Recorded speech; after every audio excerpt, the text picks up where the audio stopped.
Fala pessoal, tudo bem? Aqui é Muniz, professor e editor do canal Diacrônico, e hoje eu trago para você uma aula sobre história do Brasil, período colonial. A gente vai fazer uma introdução aqui ao chamado momento de descoberta, de descobrimento da conquista do Brasil pelos europeus, pelos portugueses. Antes de ir para a nossa aula, quero pedir para você, caso não seja inscrito no canal, se inscreva, ative o sininho para receber nossas notificações. E se você quiser ter acesso a questionários, exercícios e até mesmo slides no formato JPEG, pode acessar o nosso perfil no Instagram, que é diacrônico.insta. Então, se você tiver interesse nesse tipo de conteúdo, por favor, nos siga lá também nesse perfil, naquela plataforma. Então é isso, bora para a nossa aula.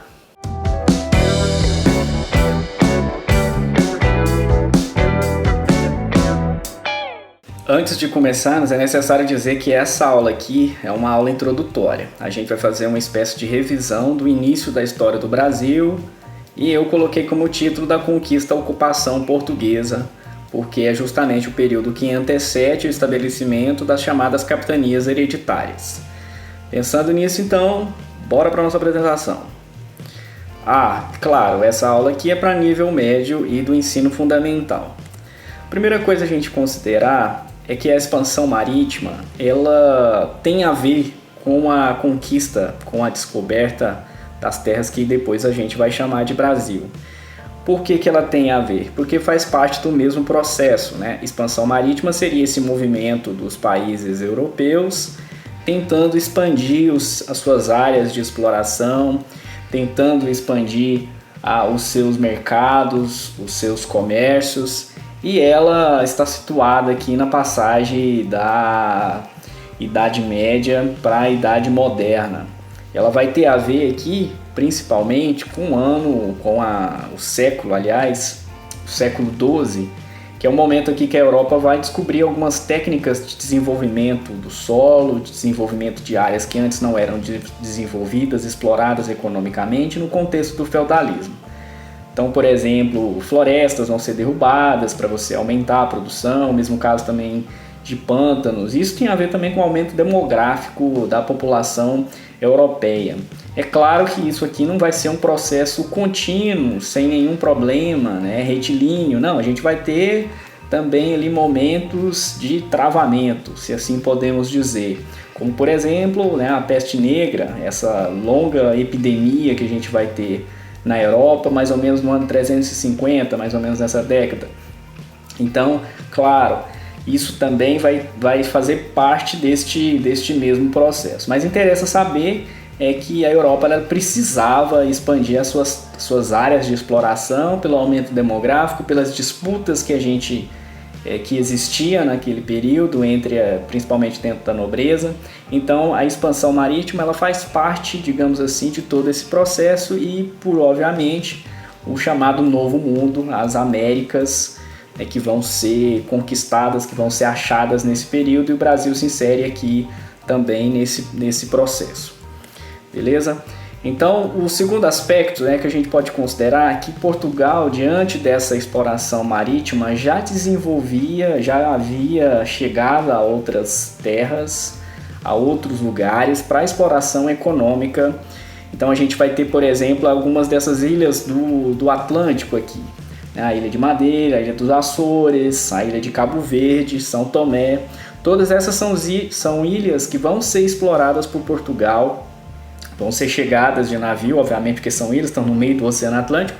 Eles vão aprender várias noções aqui de exploração do território, que algumas delas vão ser praticadas depois no Brasil. Então, desde 1419, que marca aqui a chegada dos portugueses à Ilha da Madeira, né, a gente tem esse processo aqui de expansão marítima. Alguns autores vão considerar que até mesmo a conquista e a tomada de Ceuta, que fica ali quase no chifre da África, pertinho da Espanha, né, em 1415, também por Portugal, ele seria o ponto inicial dessa expansão marítima, mas para outros ela vai ser uma coisa muito diferente, ou pelo menos por conta da exploração econômica que vai se desenvolver, ela vai ser diferente dessas outras explorações aqui que Portugal vai fazer, tanto nas ilhas do Atlântico como também na costa africana. Então vai ser desenvolvidos ali uma espécie de navegação costeira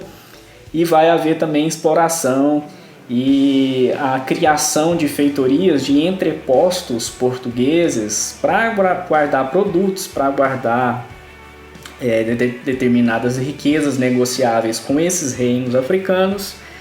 E Portugal também vai ser o país aí responsável, a nação responsável por encontrar o chamado Caminho das Índias, passando, obviamente, contornando a costa da África, passando pelo Oceano Atlântico, já que pelo Mar Mediterrâneo os europeus estavam enfrentando algumas dificuldades no momento, justamente por boa parte do Mar Mediterrâneo ter sido controlado nesse período pelos árabes, e também a passagem pelo Oriente Médio está sendo dificultada pela ocupação dos turco-otomanos ali naquela região onde hoje é a Turquia. Então, seja por conta de uma proibição, seja por conta do estabelecimento de pesados impostos para navegar no Mar Mediterrâneo ou atravessar o Oriente Médio, essa passagem até as Índias ou a Índia ficava dificultada nesse período, né? Lembrando aqui que Índia ou Índias vai ser uma palavra comum aqui na Europa para designar toda a Ásia, não só a Índia propriamente dita. Então, em 1497, o navegador português Vasco da Gama ele vai abrir o caminho, vai chegar em 1498, de fato, às Índias, né, vai ser o primeiro desses europeus a chegar à Índia fazendo esse percurso, atravessando o temido Cabo das Tormentas, né, o chamado Cabo da Boa Esperança, depois pelo Bartolomeu Dias, outro navegador português, enfim. Então, esse processo aqui ele é longo. Posteriormente, quer dizer, a gente pode considerar também que essa expansão ela vai corresponder a uma série de interesses, a uma série de aspectos e motivos dos vários setores sociais que a gente tem em Portugal e os europeus em geral. Então ela representava lucros aos comerciantes, de poder expandir aos seus mercados, né, de aumentar o deslocamento desse mercado. Um aumento de impostos, uma possibilidade de arrecadação maior para o rei, que nesse momento passava por uma certa dificuldade em Portugal. Vai representar também prestígio aos nobres e também a possibilidade da igreja catequizar mais pessoas, trazer mais almas para a igreja católica, para o cristianismo. Tanto para a igreja quanto para a nobreza, seja você conquistando novas terras, seja você catequizando os chamados bárbaros, né? Uma palavra que vai designar todo aquele que não tem uma cultura europeia, que não participava dessa comunidade cristã, digamos assim, e também não falava as línguas comuns à Europa. Então tudo isso também vai ser motivo para essa expansão territorial, expansão marítima que a gente tem nesse momento. E por último, a gente tem que considerar, quer dizer, por que Portugal foi o primeiro país desses outros tantos. Se a gente for considerar Portugal, ele é um país relativamente de território pequeno, então por que a Inglaterra, por que a França não foram os países a encontrarem? Então a gente tem alguns fatores aqui que podem explicar, que descrevem o sucesso dos lusitanos, né, dos portugueses. Então, a primeira coisa, uma centralização do poder político, né, nas mãos de um rei, o estabelecimento também e a estabilidade dessa monarquia, principalmente aqui no século XV, um caso que não vai acontecer, por exemplo, na Inglaterra, nem na França, nem na Espanha, onde a gente vai ter várias disputas entre a nobreza, né, várias tentativas de destruição do poder de um determinado rei para a ocupação de outro, e isso não vai ter em Portugal, porque com a dinastia de Avis, né, essa revolução de Avis que está mais ou menos no ano 1380, mais ou menos nessa década, com a aliança com a burguesia, obviamente, a gente vai ter tanto essa estabilidade, essa paz em Portugal, como um incentivo também do rei a esses empreendimentos. Lembrando que aqui na época, né, a empresa, a instituição que melhor poderia ser empreendedora era o próprio Estado, era a própria coroa. Então, nesse caso, Portugal vai ser bastante favorecido. Além disso, a gente tem que destacar que Portugal também tinha experiência no comércio em longa distância, também no mar Mediterrâneo, com esses muçulmanos. Portugal já havia adquirido essa experiência, também por conta do investimento que os genoveses fizeram na cidade de Lisboa, que funcionava nesse período mais ou menos como um polo comercial. Então tudo isso também vai entrar na conta de Portugal. Além disso, domínio de técnicas de navegação, onde a gente vai ter não só a invenção, por exemplo, da caravela, que vai ser um barco muito favorável para você navegar longas distâncias, porque era um barco leve, não naufragava tanto quanto os outros barcos. E a gente também tem a vela latina, né, a possibilidade de você navegar contra o vento. As próprias correntes marítimas que saíam ou de Portugal ou ali ao norte da Espanha, próximo a Portugal, também vão lhes favorecer de alguma forma.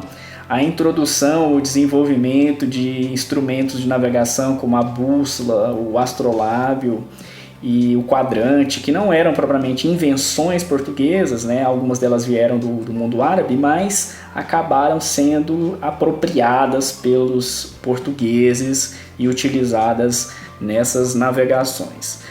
Não é demais considerar também uma espécie de espírito aventureiro, não só em busca de riquezas, mas também essa tentativa de conhecer o que era estranho, o que apavorava muitas vezes os europeus, né, com as visões fantasiosas que eles tinham, não só dos mares, mas também de outros lugares, monstros gigantes, homens de um olho só. Acreditava-se, por exemplo, que quanto mais ao sul se navegasse, mais as águas esquentavam e o barco derreteria e seria tomado, portanto. Então, até mesmo esse espírito aventureiro ele vai contribuir. Claro, a gente vai ter outros motivos, como por exemplo a localização geográfica de Portugal, que estava ali de frente para o mar, então isso também poderia ser considerado. Enfim, são inúmeros motivos, eu coloquei aqui alguns deles que são trazidos, que são demonstrados pela historiografia. Passemos. Bom, a chegada ao Brasil, como que se deu essa chegada ao Brasil, né? Primeiro Brasil, que já se chamava Brasil ou não chamava Brasil, né? Não vai ter esse nome inicialmente, agora mesmo eu explico. E uma discussão que vai principalmente ser colocada na pauta do dia lá mais ou menos no século XIX só, é que se o achamento ou o descobrimento ou a descoberta do Brasil teria sido obra do acaso, né? Foi por acaso que chegaram até aqui, ou se foi um desvio proposital nessa navegação portuguesa. Então, quer dizer, a tropa, né, a frota, aliás, de Pedro Álvares Cabral teria saído com 13 barcos, né, 13 navios, em direção às Índias. Pelo menos publicamente era esse mesmo o caminho que deveria seguir. Lembremos aqui que o Vasco da Gama ele chega em 1498 nas Índias, em 1499 ele retorna a Portugal, trazendo a notícia e também as tão esperadas especiarias, e logo Pedro Álvares Cabral vai ser mandado para as Índias para fazer contrato com os diversos reinos que a gente tinha na costa indiana, na costa da Índia, para justamente estabelecer relações comerciais.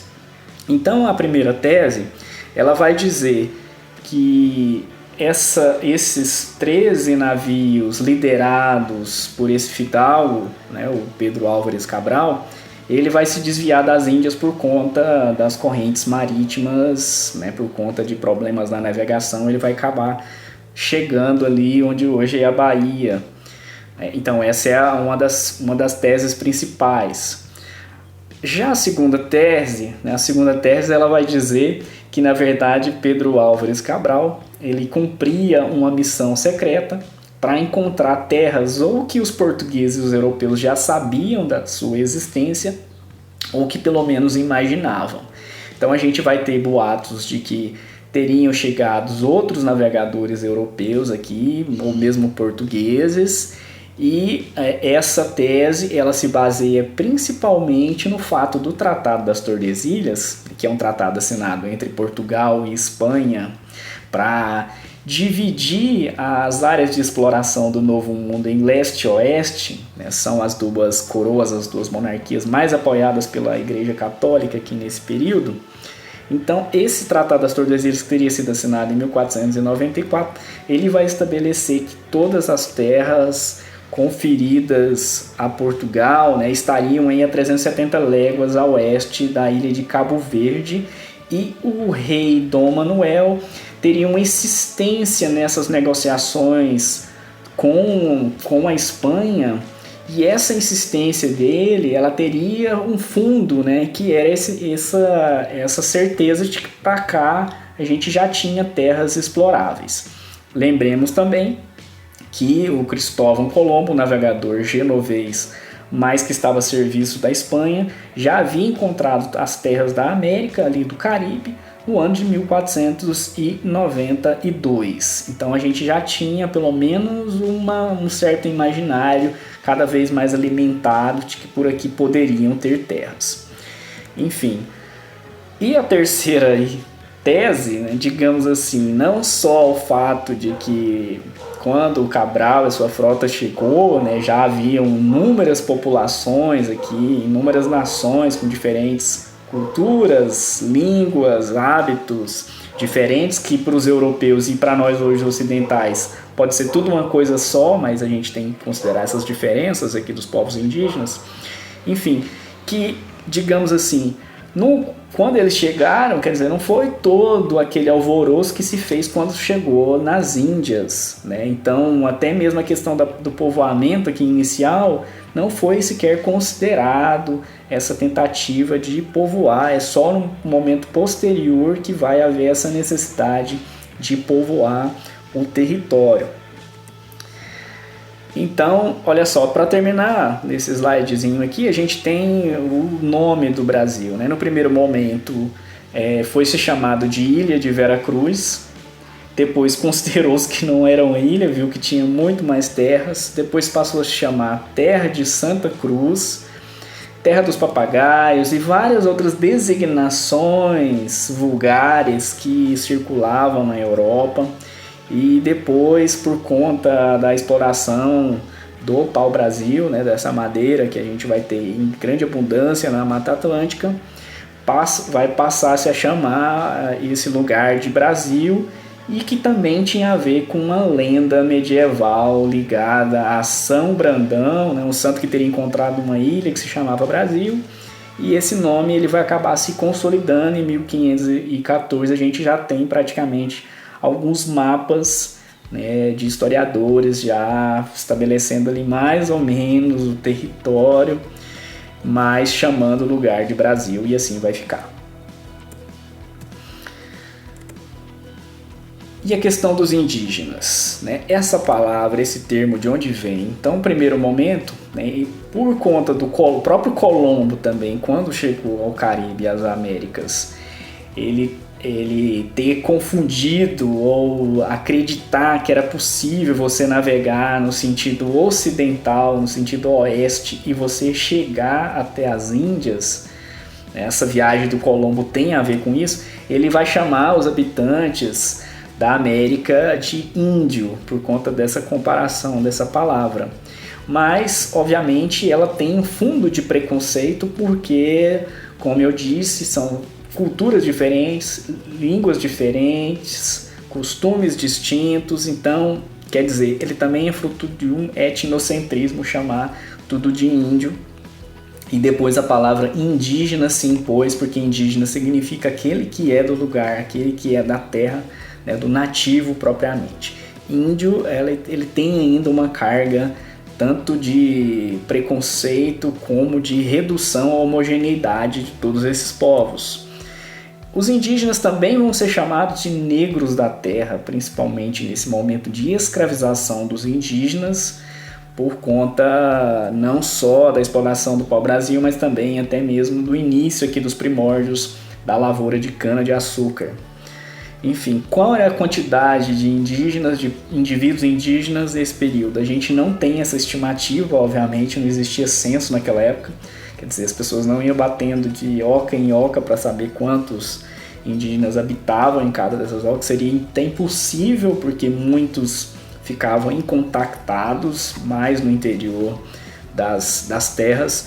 Então a gente tem estimativas aí que vai até de 2 milhões de habitantes até a 8 milhões. Já havia até trabalhos considerar mais indígenas, mas enfim, esse encontro ele vai representar sobretudo uma dizimação. Essa população ela vai ser reduzida, seja pela violência, seja por outros problemas, como por exemplo epidemias e doenças. Esses povos indígenas a gente pode dividi-los em 2 blocos, os tupis-guaranis e os tapuias. Os tupis-guaranis vão ser o povo em maior número, ocupando, obviamente, o litoral, a costa litorânea da Mata Atlântica, que vai se estender desde ali do Rio Grande do Sul, do que hoje é o Rio Grande do Sul, desde a Lagoa dos Patos, até mesmo o Ceará. Sendo interrompidos em alguns momentos, a gente pode considerar também que os guaranis eles ficariam mais aqui na região sul até ali o litoral paulista, o litoral de São Paulo, que na época era São Vicente, e depois, posteriormente, de São Paulo até o Amapá, a gente vai ter as etnias ligadas aos tupis, sendo por vez ou outra interrompidas, como por exemplo no norte do Espírito Santo e no sul da Bahia, por etnias como aimorés, como depois lá no Ceará, os tremembés, que vão ser chamados pelos tupis-guaranis, por conta deles terem línguas semelhantes, por isso a gente fala tupi-guarani, eles vão ser chamados de tapuias, que são sempre indígenas descritos de uma maneira pejorativa, que eles não moravam em ocas, mas moravam como animais, nas florestas. Então, por exemplo, os botocudos, uma tribo, uma etnia que a gente tem na Bahia. Então, eles vão ser descritos como pior do que selvagens, né? Bárbaros. Se os tupi-guaranis, os tupinambás, por exemplo, tinham lá a prática da antropofagia, que era um ritual religioso da sua crença, já os botocudos e os aimorés, por exemplo, eles comiam carne simplesmente por prazer. Então essa é uma descrição pejorativa, uma descrição enviesada que a gente tem na época, né, dos cronistas, né, dos navegantes, enfim, que faziam essas descrições como a gente tem em fonte. Em relação aos grupos tupis, né, são numerosos povos que entram dentro dessa designação aqui, porque o idioma ou ele é o mesmo ou ele é muito semelhante. Então a gente tem a caça, a pesca, a coleta de frutos e a agricultura como atividades econômicas, se é que podemos dizer assim. Obviamente vai ser uma economia de subsistência, eles vão praticar essas atividades aqui apenas para a sua sobrevivência, apenas para o seu consumo. Não há a ideia de comércio, de mercado, embora vai haver algumas trocas sim com outros grupos, com outras comunidades, e eles são povos em sua maioria seminômades, mas também praticam a agricultura. O John Monteiro, por exemplo, no livro, se eu não me engano, Negros da Terra, ele vai considerar que essa agricultura vai ser bastante valorizada e vai ser aprendida pelos colonos, principalmente ali na região de São Vicente, hoje atual São Paulo. Alguns alimentos plantas domesticadas pelos indígenas, como por exemplo milho e a mandioca principalmente para você fazer farinha, vão ser essenciais para manter a alimentação na vida colonial, na vida das pessoas que vão vir para cá. Então isso é preponderante, até hoje a gente tem na nossa alimentação. Esses grupos indígenas, eles não vivem numa paz absoluta, não tem aquela ideia do bom selvagem lá do Rousseau. Quer dizer, eles vão praticar guerra entre as suas comunidades, vão capturar inimigos rivais e vão cozinhar, vão assar, aliás, em estrados, alguns desses inimigos nos chamados rituais antropofágicos. Antropofagia significa alimentação, você se alimentar de outro ser humano, e os tupinambás, por exemplo, faziam essa alimentação porque eles acreditavam que assim eles estavam ganhando, eles estavam pegando as qualidades, as características positivas dos seus inimigos. Por exemplo, um cara que era corajoso, ele era comido justamente porque se acreditava que você ganhava essa qualidade dele, a coragem, a bravura, enfim. Então isso tem a ver com um determinado tipo de ritual aqui nessa comunidade. No primeiro momento, então, os indígenas eles vão ser receptivos com os portugueses, com os europeus. A gente não vai ter grandes conflitos, grandes embates aqui. O problema é que depois, por exemplo, a gente vai ter aí a escravização, porque quando esses indígenas percebem que o que eles estão ganhando dos europeus não compensa, não vale a pena, ou que esses europeus não vão embora mais, não são só visitantes, aí a gente vai ter uma série de conflitos acontecendo, e os próprios europeus muitas vezes eles incentivavam essas guerras entre etnias rivais para poder capturar e escravizar indígenas e mandar até mesmo para a Europa. Então a gente tem esses dois grandes problemas aqui do encontro dos europeus com os indígenas, que é a escravização e também a trazida das epidemias, de muitas doenças contra as quais os organismos dos indígenas não tinham resistência alguma, gripe, cólera, variadas doenças que a gente tinha lá na Europa, varíola, por exemplo, vão representar aí uma mortandade muito grande, muito crescente entre os povos indígenas. E o começo? Como que foi o começo? Como que foi essa exploração? Então, de 1500 até 1532, a gente vai ter um período aqui que ele vai ser considerado de relativo abandono pela coroa portuguesa, no sentido de que a preocupação não era exatamente explorar, não era ocupar de fato, colocar populações europeias para morar nesse lugar. Primeiro, por quê? Porque nessa época a gente tem aqui uma fase do mercantilismo, chamada como metalismo, que a riqueza de uma nação ela vai estar muito ligada à quantidade de metais preciosos, de pedras preciosas, enfim, ouro, prata principalmente, que uma determinada nação consegue acumular. Então Portugal achava que ia chegar aqui no Brasil e encontrar muito fácil o ouro, que ia ser de fácil extração, que ia ficar rico da noite para o dia, mas não foi bem isso que aconteceu. Então, justamente por conta disso, esse relativo abandono aqui se justifica. Em segundo lugar, porque interessava muito mais a coroa portuguesa e outras nações da Europa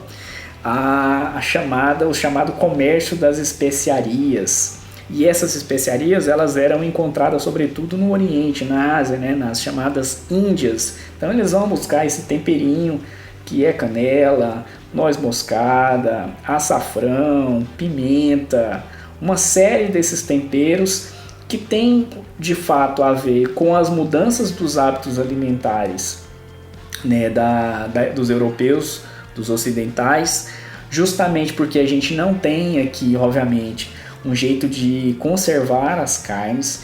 Então se matavam os animais, conservavam com sal ou mesmo no sol, ou defumava, enfim, ficava muitas vezes um gosto intragável, e os temperos eles vão ajudar a disfarçar, a melhorar esse gosto, portanto essas especiarias elas vão ser tão buscadas e tão valorizadas, até porque também é um produto leve, então você consegue transportar de maneira fácil, você não tem tanto trabalho, assim, tanto peso para você carregar. Então, como no Brasil também não havia essas especiarias, pelo menos assim no primeiro momento, a gente vai ter esse relativo abandono aqui no início, no encontro do nosso território.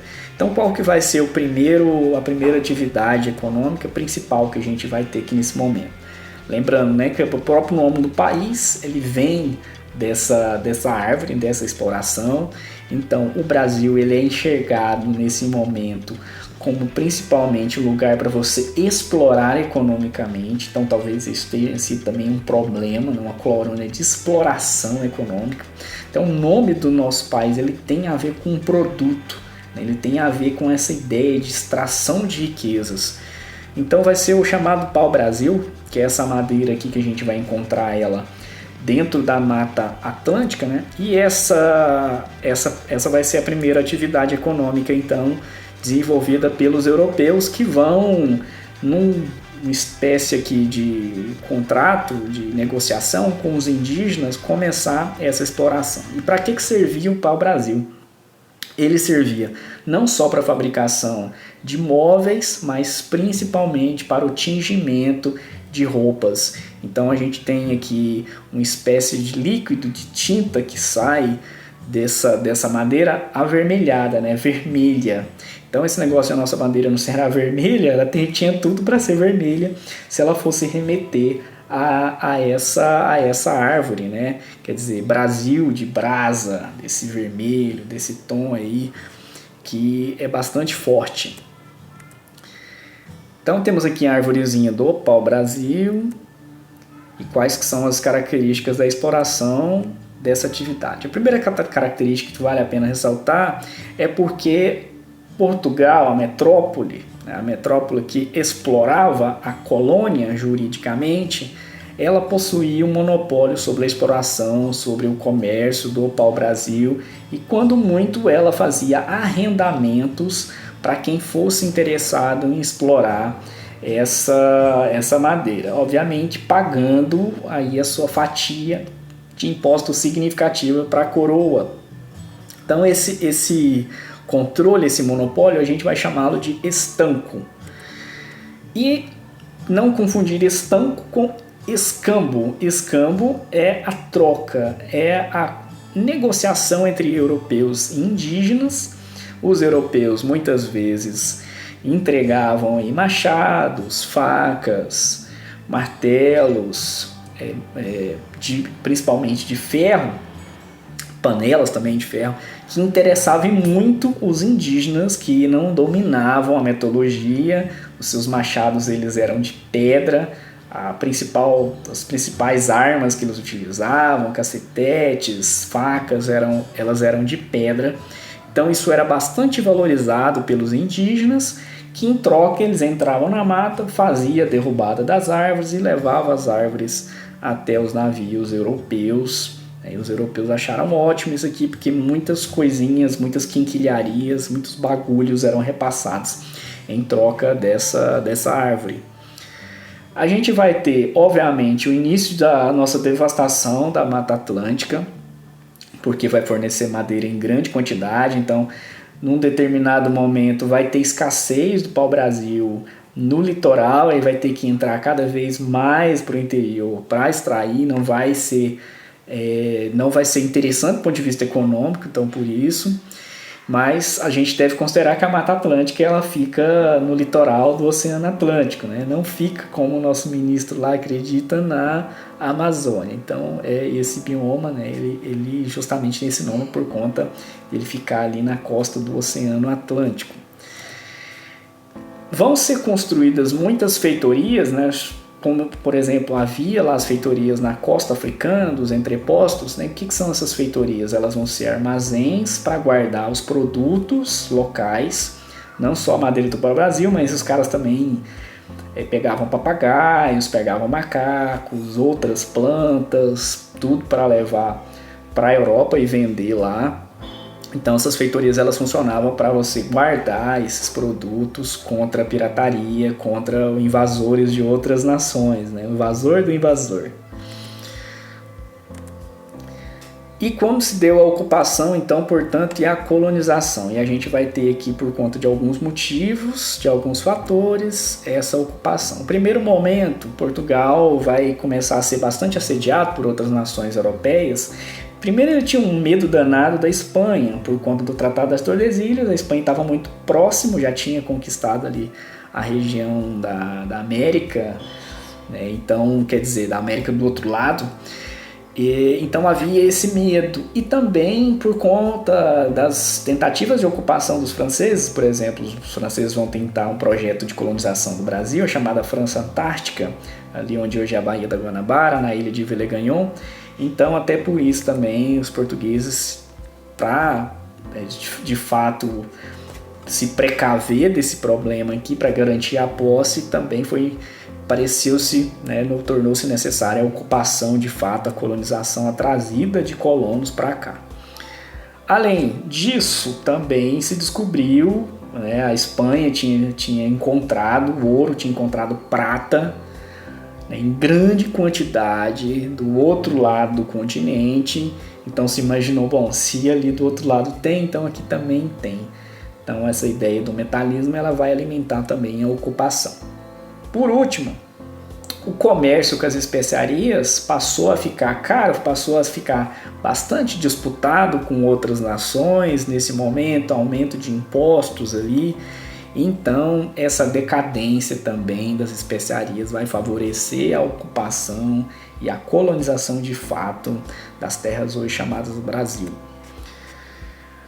E aí a gente vai ter várias expedições, várias missões colonizadoras, mas a mais importante para o estabelecimento posterior das capitanias hereditárias, que a gente vai ver numa outra aula, ela vem aqui com Martim Afonso de Souza em 1532, ele vai ser mandado pelo rei Dom João nessa época, para de fato cumprir com algumas coisas aqui, por exemplo, expulsar esses comerciantes que eram de outras nações, que não estavam autorizados pela coroa portuguesa, fazer uma exploração de todo o litoral, conceder terras a quem dos colonos que ele trazia consigo na sua expedição, na sua frota, quisesse desenvolver essas terras.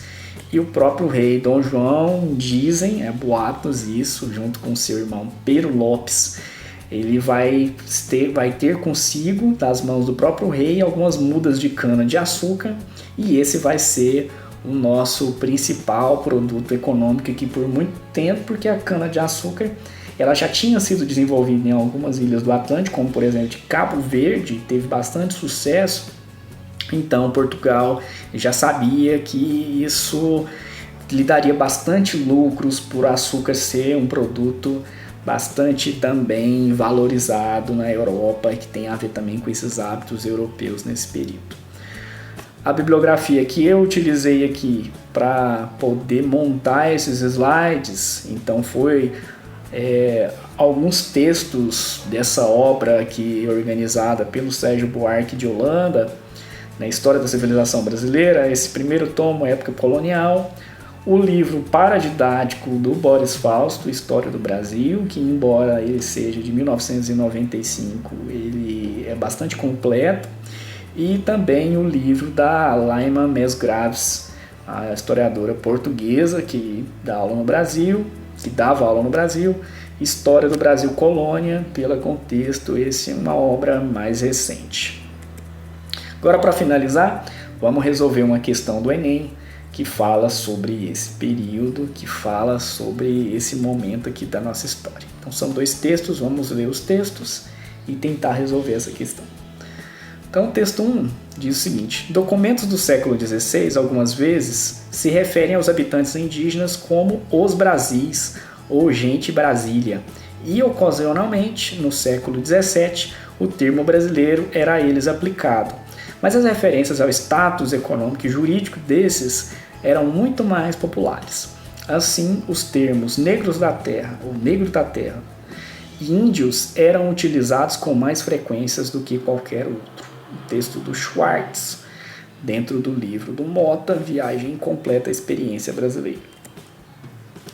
Texto 2. Índio é um conceito construído no processo de conquista da América pelos europeus. Desinteressados pela diversidade cultural, imbuídos de forte preconceito para com o outro, um indivíduo de outras culturas, espanhóis, portugueses, franceses e anglo-saxões terminaram por denominar da mesma forma povos tão díspares quanto os tupinambás e os astecas. É o texto aqui. Silva e Silva, Dicionário de Conceitos Históricos. E a pergunta é: ao comparar os textos, as formas de designação dos grupos nativos pelos europeus durante o período analisado são reveladoras da... O que eles revelam esses dois textos? Letra A. Concepção idealizada do território, entendido como geograficamente indiferenciado. Então ele não fala sobre isso, ele não está falando sobre a questão do território. Letra B. Percepção corrente de uma ancestralidade comum às populações ameríndias. Poderia ser esse num primeiro momento, mas está muito sofisticado. Letra C. Compreensão etnocêntrica acerca das populações dos territórios conquistados. Quer dizer, parece que é esse porque todos os dois textos, principalmente o segundo, ele está fazendo aqui uma crítica à forma como eram designados de maneira indiferenciada esses dois povos. Letra D. Transposição direta das categorias originadas no imaginário medieval. Não tem muito a ver com isso, não toca nessa questão nos textos. Letra E. Visão utópica configurada a partir de fantasias de riquezas. Também não fala sobre riquezas aqui nesse momento.